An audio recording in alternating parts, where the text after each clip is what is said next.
দেওয়ার জন্য অত্যন্ত হতাশার সঙ্গে বলতে হচ্ছে আমার প্রিয় প্রতিপক্ষ বন্ধুরা এখনো পর্যন্ত আমাদের একটি প্রশ্নের উত্তর দিয়ে যেতে পারলেন না।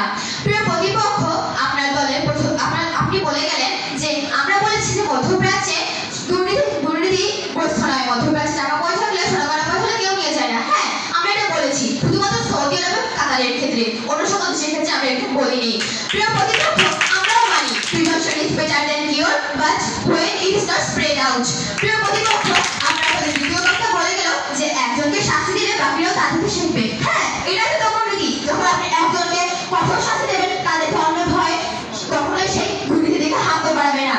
প্রিয় প্রতিপক্ষ, আপনি হয়তো এখনো পর্যন্ত প্রধানমন্ত্রী বক্তব্যগুলো ঠিক মতো শোনেননি। তিনি প্রতিরোধের মাধ্যমে কিন্তু দমন করার কথা বলেছে। আমরা প্রতিরোধের মাধ্যমে দমন করব, আমরা প্রতিরোধের মাধ্যমে দমনকে এগিয়ে নিয়ে যাব, কিন্তু কখনোই প্রতিরোধ দমন চেয়ে এগিয়ে যেতে পারে না। দমনকে বাদ দিয়ে আপনি প্রতিরোধ করতে পারবেন না।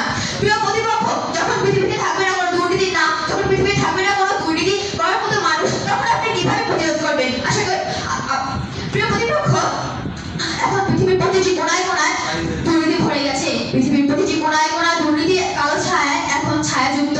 আপনি এখন কিভাবে প্রতিরোধ করবেন? কে করবে প্রতিরোধ? আপনি এখন কাকে মানবতা শিখাবেন, কাকে আপনি নীতিনৈতিকতা শিখাবেন? এমন কেউ এখন নেপেছে নেই যে এখন আপনার নীতিনৈতিকতার কথা শুনবে।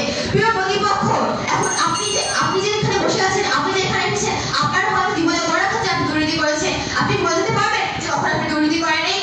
প্রিয় প্রতিপক্ষ, আমি এখন আবারও কথা শুনছি যে আপনি আমাদের একটি যুক্তিও ঠিক মতো যুক্তি খণ্ডন করে যেতে পারলেন না।